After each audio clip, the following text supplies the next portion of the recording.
Yeah, good evening to all. Good evening, Rahulji, for inviting me to this webinar platform. Good to know that now the youth is choosing towards innovation entrepreneurship, and that's why large number is now going to hear today. So I'm Mrutyunjay Suar. I'm a professor, but in the subject of biotechnology. But more than that, I take pride in saying I'm an enterprising professor and a mentor to promote startup companies. And I come from KIIT University, which is very well-known university in the eastern part of India and state of Odisha. And we host one of the India's largest technology business incubator within the campus. So that's where I come from, and I'll share my journey and the journey of KTBI in due course of time. Welcome to this webinar. Thank you. Great, sir. Great. Thank you. Sir, can you just share in general the KIT TBI story so that that itself, will bring out questions basically in the minds Perfect. of the audience? I was doing my postdoc at a place called ET Zurich, and in 2007, I was invited by KIIT University to set up School of Biotechnology. And then when I came here, I had some learning from the West, from Germany, from Max Planck, from ETH, that how do you set up a innovation hub in a university ecosystem? With that limited knowledge, I came to Bhubaneswar, which is my place where I come from, the state of Odisha, and established the technology business incubator kit called KIIT TBI, very popular brand today. So how it started, very interesting, because this will be learning or maybe message to many of you that you have to dream big, but you have to build foundations. So when I came here, everybody was saying startups, innovation, incubation in the eastern part of India is not that prominent because people are not used to it. But let me tell you, dear participants today, you have to start the culture. So I came here, I approached the government of India, especially Department of Science and Technology government of India, who is, I think, the main ministry who was to support incubation center way back in 2008 and 9. So that's how the whole journey started, and I could convince them that in the genetics some mutant exist, and I am one of the mutant to really work in the space of innovation and entrepreneurship. And they had a trust in me and my team, and that's how the KTB was born in 2009 December as a Section 8 not-for-profit company entity. And because this is how our job is to make it more non-profitable, and then the DST gave us a little support, and that's how it started. And then later on, the other ministries came up, like BIRAC of DPT Government of India, MSME, TDB, Ministry of Electronics and IT, the MSH, and then Defense. We call IDEX for Defense from the Defense Ministry. I think all came forward and they supported. So the KIIT TBI with a little space of 2 rooms. I think that's what many people now they don't know. 2 rooms it was given to us in the rooftop of School of Biotechnology. But the main intention was to how to make it big with strong foundations, because that's the whole intention of incubation center. It is not a project. We took it as an ecosystem building exercise, not as a project of a university, which I think many universities they take like that. So we started learning how to build it, and then how to start, build the team, then how do you onboard your startup. That's how the journey started. And in the limited resources, we started talking to people. The government came in, the startup came in, and we wanted to build some success out of our ecosystem. So low hanging fruits, you can say, some of the company which we could take them and take them to the next level. We started doing it, and they could really make 3 crores, 5 crores, 10 crores turnover companies. Very simple biofertilizer, biopesticide based companies, not any very high, technology wise, but we try to build the intention, the best practices, the how do you create manufacturing enterprises. So that's how it started. And today, I'm very happy that KIIT TBI is now quite a well-known brand. The incubation center itself has now 106 employees, which is one of the India's largest incubator, where you don't find so many people in an incubation center. It's a 1.3 lakh square foot built up space. It is going to go to a very big facility in future, because the university realized that if you have to help the economy to grow or to help young minds to grow, incubation is one of the area where you can deploy your strategies. So today, very happy to announce that 492 odd companies the KIIT TBI has nurtured. Of course, many of them couldn't go to next level, but those who could go to next level could create more than 10,000 technical employees. And this is, we must celebrate in the space of incubation entrepreneurship. I think if you dream big with the right team, with the right intention, the right strategies, a lot can be achieved. And today you could show that incubation centers are not only sustainable, they could be growth oriented machines or Mhm. special purpose vehicles for the regional economy development. So because of that, we could produce now so many companies, and one of the companies called Far Eye, which was established by three of our students from the electrical engineering of KIT. And today the company is really, it's a Unicorn company, and they manage a technology for the last mile delivery. So this is to all the participants today, that the student at the BTech level really came to incubation center and started thinking big. And because of that, today Far Eye is a unicorn and going to be unicorn. It means a 10,000 crores company. So this is how we have been creating stories out of KIT Technology Business Incubator. Similarly, there is a company called EzreX, which is now a sensor company. Is a device where you put your fingertip, it gives you hemoglobin in 30 seconds. People were all not believing this technology, but today the company has been invested by big companies and is done by a graduate only. So what I'm trying to tell you, it's not a kit to be. There are many incubation centers in the country are really nurturing young minds like you and the wise minds like some professors, and helping them to nurture and create large companies. This is what I think KTY is made today, a successful examples of not only incubation, but how it can create manufacturing hubs in future. So I think this is what I thought I'll speak to you about KTBI. But lot to learn. You must go through www.kitincubator.in. I think you will find a lot of interesting stuff for your reference. Thank you. Great, sir. Great, sir. Thank you so much. Unbelievable statistics you have given, the number of employees. So, sir, in your 15, 16 years at least, KIT TBI is now functioning. What have you seen in the incubation ecosystem? What are the strengths of India and what are the weaknesses of India? Where, the strengths we can further strengthen and the weaknesses we can work upon? Thank you. That's a great question. I think wherever I go, also today I'm in Delhi and I talk to many leadership ministries. I think let us first not compare with other neighboring countries, but first let us build ourselves strong enough so that we can start comparing. We could be a reference point for others. Now, if you look at India, and if I look at 2007 and now today 2025, I see a lot of transformation in this space of innovation, incubation, entrepreneurship. The best part what India is now going through, I must thank the ministries, the government of India, because I think every ministry has come out with some of the schemes to support the innovation space, the incubation space, the entrepreneurship space, be it AICT, which was not for incubation, promote technical education is now getting into innovations and entrepreneurship. Of course, Ministry of Science and Technology, the DST, everyone, defense, be it earth science, be it textiles, be it pharmaceutical science, food science, all ministries are now coming up supporting incubator and including Atal Innovation Mission of the Niti Aayog. And but the good part is that the number of incubators is increasing. Really, I could see now more than 1,000, could be 1,400 plus by various ministries. Now, what will happen? What is going to happen? Literally, in due course of time, most of the institutions which you see today will have an incubation center by somebody, by a ministry. Now, that's a good sign. That's a great sign because India is such a vast country. It should not be only confined to a few regions of the country. It has to be decentralized.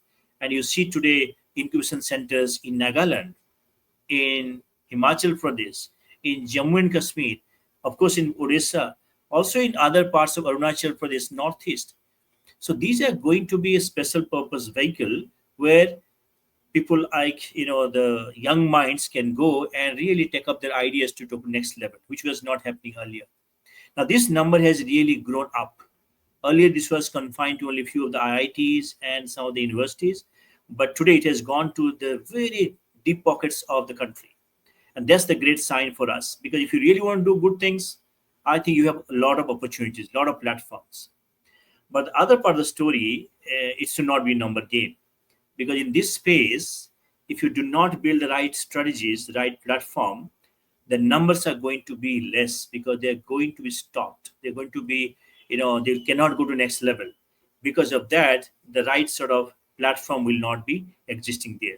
So what I'm trying to tell you, because I'm always a optimistic, positive man, I don't talk much about the other part of it, but I can tell you, India is now growing in the innovation incubation space rapidly by all ministries' support. What will happen in future, I don't know, but I can predict, because of maybe the lack of clarity, the lack of the leadership understanding, the lack of team. For example, who is going to run so many incubator? So if you are a technology guy, may not be the right person. If you're a business guy, may not be the right person. But if you're a combination of these two and you have the right intention, you could run it. So what I could see in future, what might be the problem, that how this incubation center will be run by the real experts. Where are these experts? Where are these CEOs? I have not seen many of them.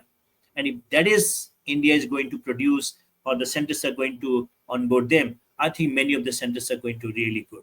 So good part, we are growing and growing and growing. And the other part is that we have to grow with a lot of substance, a lot of clarity, and a lot of business plan. Otherwise, they will close down as a project. But what we Hmm. want, they should grow as ecosystem. Wonderful point, sir, about the talent who are supposed to run the innovation, because ultimately it's about boosting business, and we need Yes. a combination of tech and management. So wonderful. So, sir, you mentioned the numbers and all, but what could be the KPIs? Can there be any KPIs for incubators? For example, usually we say number of startups funded, or number of startups incubated, or number of IPR produced, or maybe the fundraising that the incubation center themselves have done via different schemes. So what could possibly be good KPIs for incubators to track? So I think if you go to places or go to different institutions, based on the legacy of the institution, KPIs varies. But I can tell you very, very straightforward what the KPIs should be for Indian incubation ecosystem. So the suggestion to all the incubation heads or those who are listening, they let us not build a rate race of creating numbers.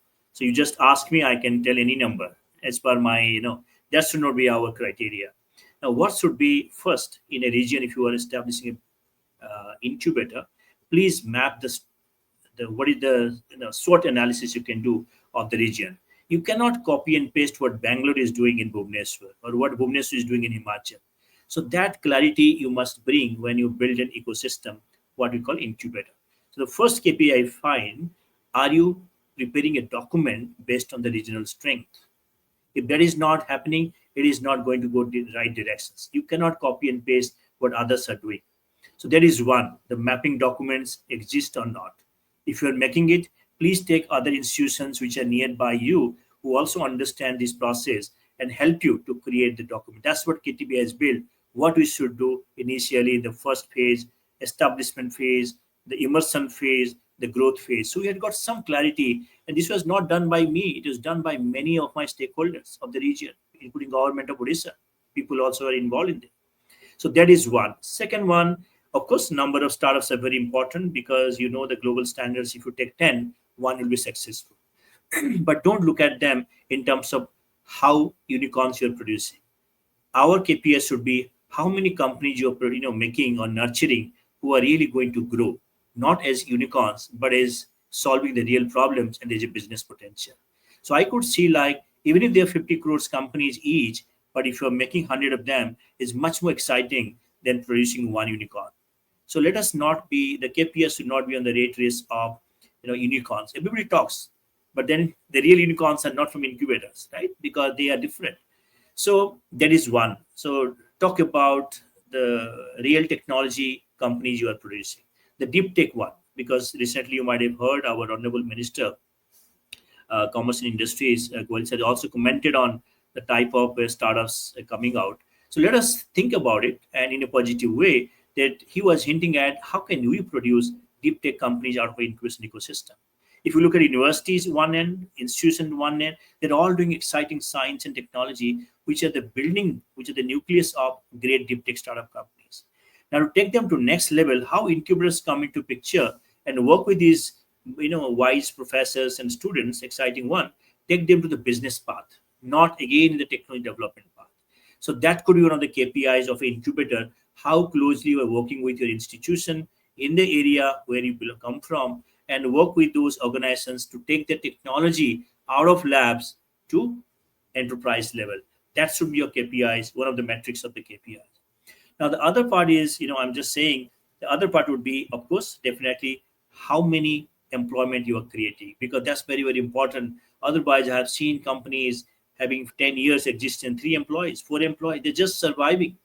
If that is the case, it is a bad, what you call, is sign to other, the fellow entrepreneur. They don't look at you in a positive part of it. So your KPI has to be how many employments you are creating. So today I proudly say our incubator has more than 10,000 employment creation activities. It's very proudly, it's a branded one.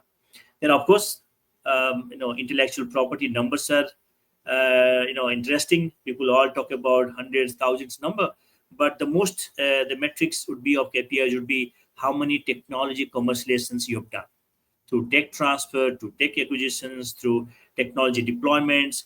And the most important today, I feel, for the Indian incubation ecosystem for startup, if you deploy your technology and get a transactions, this is the best KPIs metrics you can think of. So, for example, the incubator might say, I have taken 20 technology of institutions, of startups, of someone who has built it, and it was not doing great.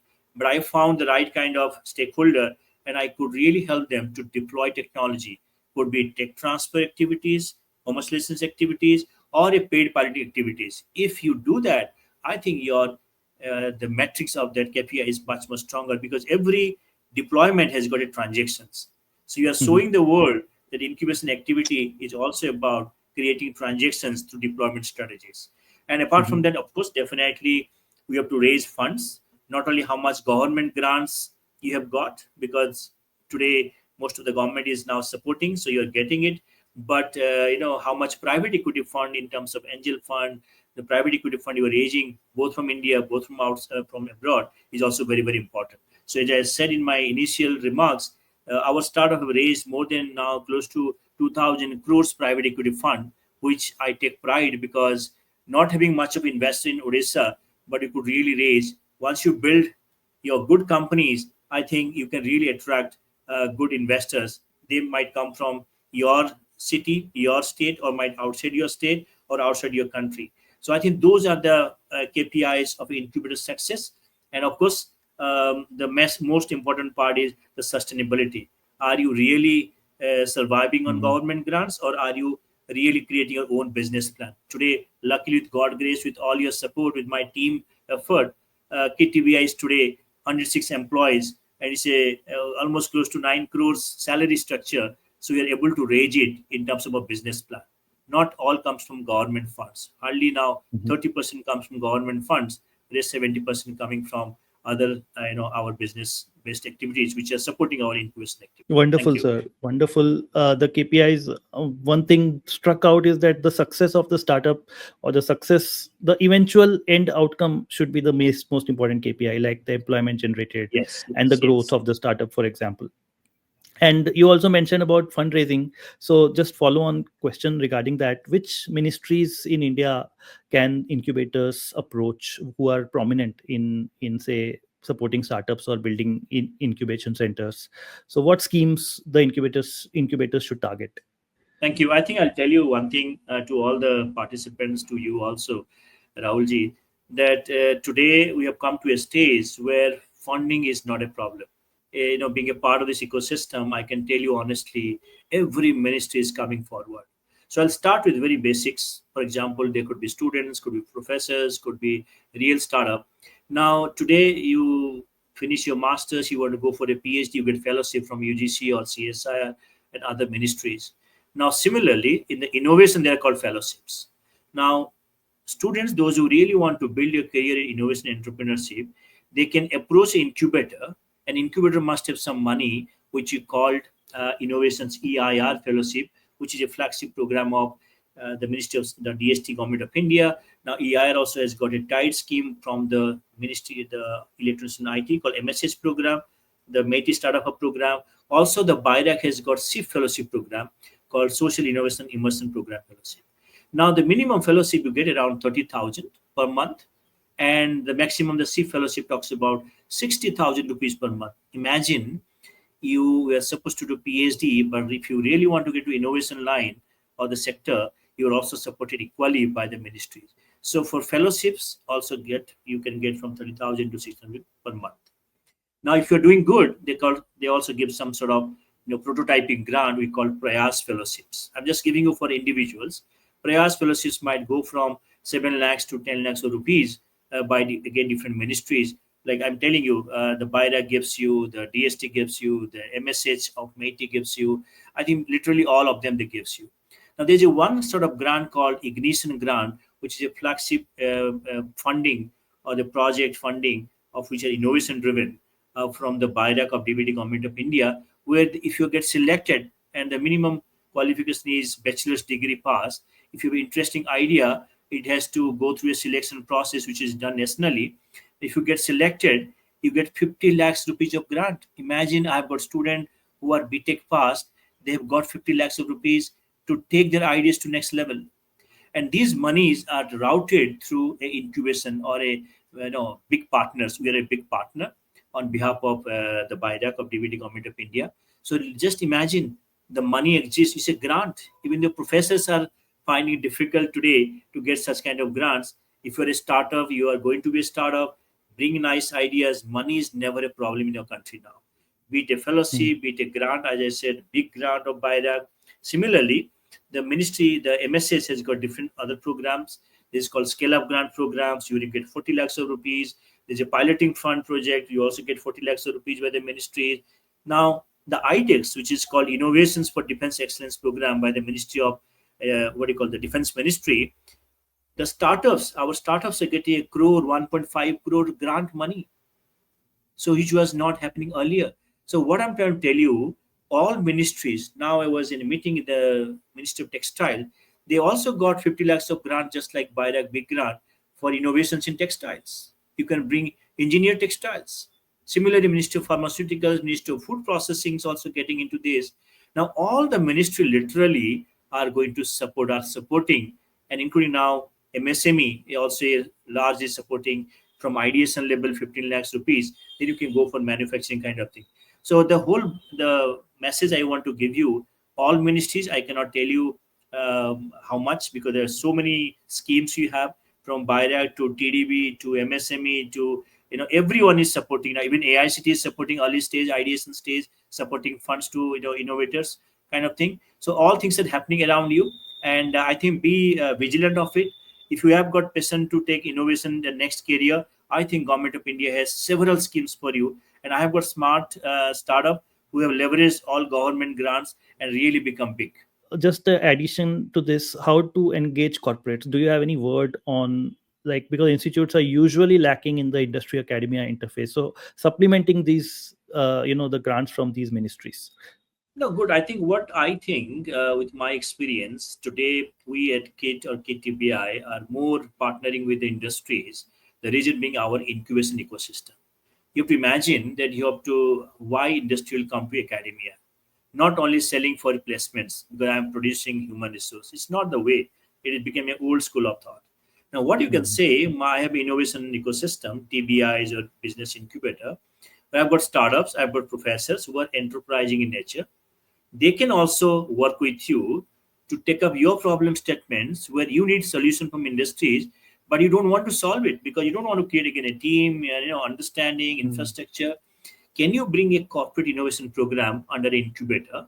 That's what we do with many of the industries. And you bring your problem statements. We might bring some cohort of startups or maybe young minds or professors, or there's a very interesting scheme called Technology Enabling Center of DST, where industry poses problem statements and how the center brings it different stakeholder and try to solve it. So corporates will come once you provide them certain things, incentivize in the process of how are you making their R&D better, how are you providing them solutions from without putting much of effort and much of 5 or 10 years. Are you bringing some maturity level of technology readiness level to them so they can pick up from TRL 5, then they can further build it on? Are you building any IP portfolio which is a commercial value for the industries? So can you excite them so that you can say, oh, I have an IP of a startup or a professor, it has got a value. Why don't you take it? Don't invest money on research, but take this IPs which has been done at least to some TRLs. Can you work on it further for your industry? So I think there you can bring a lot of industries on your portfolio who really work with you, not only in incubation, they could be anchor companies to work with your startups.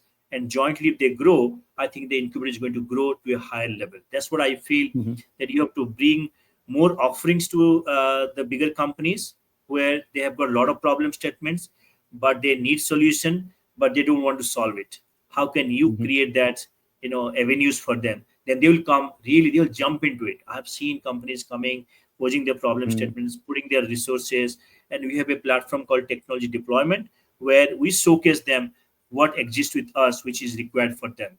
I think you have to bring those Mhm. platforms in your ecosystem of university or education Right. institution through incubation platform.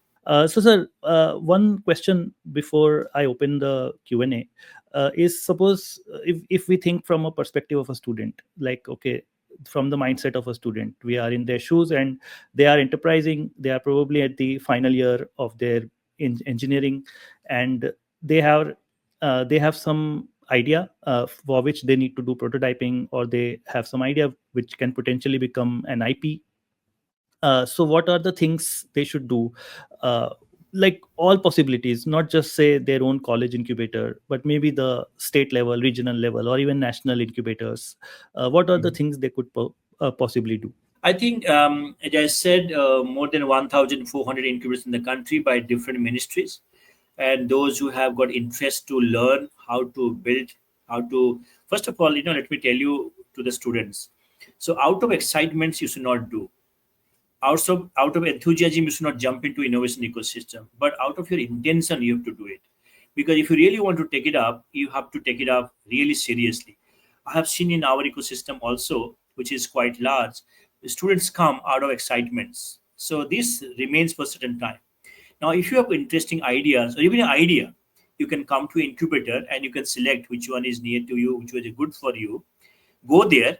Don't go to institution where it's got only one incubator who runs as a project. And you could see after 3 years they are going to close down, because I told you, only few are doing good in the country, and go to a good one who has a whole value chain for you. They might provide you fellowship, they might provide you prototyping grant, they might help you to do a trial, they might bring the industry to work with you. And the best part, I think, forgot to mention during my conversation, the best part a incubator can offer to the startup, not only money. Money is, as I said, a lot of scheme available, but the best part could be the authentic mentors. The teachers are different, the mentors are different. Mentors work on your live problem statements and solve it there itself. If that is not happening, it is going to be a very academic driven project. So as a student, you must go to incubator where you feel the leadership understands, the leadership has built successful companies. Go, take help of them, take the help of mentors, start getting the problem statements refined in the incubation ecosystem.